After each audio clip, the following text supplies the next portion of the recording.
Hi all, this is Manikandan from India and I have taken this topic audio basics. Here we are going to be talking about uh, propagation, amplitude, frequency and timbre of sound. A sound wave can actually propagate in air or through solid medium, whatever. But remember that a sound wave cannot propagate through a vacuum. And the speed of the sound, the propagation speed of the sound in the air is 330 meters per second. Sound can propagate in two different ways. One is longitudinal wave and another is transverse wave. Whatever you are seeing on the screen is actually a longitudinal wave. This is how the sound propagates in the air. Uh, you can see here that the sound wave propagates from left to right, and the block dots or the particles that actually propagates along the direction of the wave. This makes the longitudinal wave. And in the transverse wave, the particles are actually vibrates in the perpendicular direction of the movement of the wave. I mean, the direction of the wave. This makes the transverse wave. The transverse wave.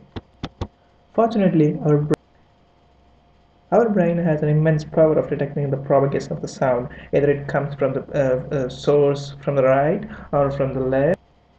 In our music production, the sound effects like flange, delay, and reverb are all depends, directly influences on the propagation of sound, and they are more related to sound propagation.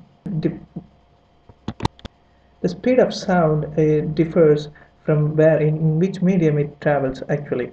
Maybe it is speed, it is much faster in the air, and it is not, it is slower in the water, and whatever. It also depends on the elevation from where we are hearing this sound. Let's talk about amplitude. Amplitude is the measure of the sound. It is actually measured in the unit called decibel. It is actually in the logarithmic scale. To know more about logarithmic scale, please just Google it. You can see in the picture that different source of sound has its own intensity of sound. There is no 0 dB. Wherever we put 0 dB, that is actually a reference. In the outside world, we put it as 0 dB SPL, that is sound pressure level. Here, the 0 dB SPL is the lowest sound intensity that we can hear, and it goes on increasing to the maximum possible level. When it comes to digital, that is actually a computer, we keep it as 0 dB FS, that is full scale. And here the 0 dB is the maximum possible sound that we can hear. To say simply, we have positive dB in the outside world and the negative dB in the computer when we are recording. So this is about the amplitude.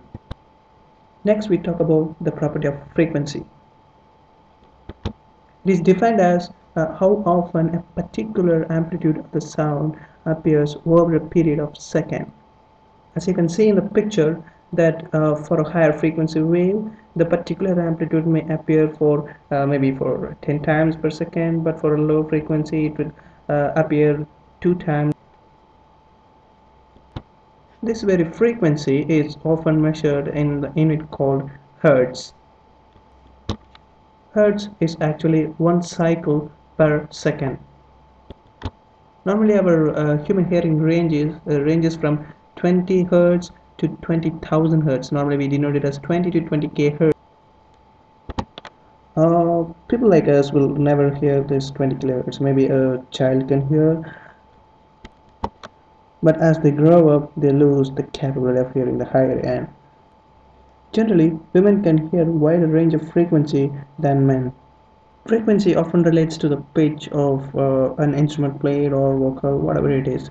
And this very pitch is playing a vital role when it comes to a synthesizer, maybe a low frequency oscillator or a filter or whatever. So this is about the frequency. Okay, let's talk about timbre. which is the most important thing when it comes to sound design or music production. Timbre is actually a set of frequencies, and which is actually the color of the audio hearing. For example, the thing what you hear is my voice. This is the nature of my voice. If I play some other instrument like flute or violin or cello, then you could possibly able to find out, oh, that is cello and this is his voice. Music producers often do a lot of things to change the timbre to get different sounds in the audio. For example, in the EQ, if I give boost high frequency, then it will actually increase the amplitude of all the high frequencies. Then it gives a different color, different feel of the sound. It means we are changing the timbre. Timbre is the complex as well as the most important thing that we often deal with. When we talk about timbre, we should actually talk about Overtone series too. For example, when we play a cello, the whole body resonates, and we are hearing a lot of frequencies over there, other than the fundamental sound from a cello. And here comes the overtone. You see, the first overtone series you are hearing is twice that of the fundamental frequency, and the second overtone series is thrice of the fundamental frequency. Like that, it goes on. Okay, there are a lot of things we have to talk about timbre, and I'm stopping here. Thank you.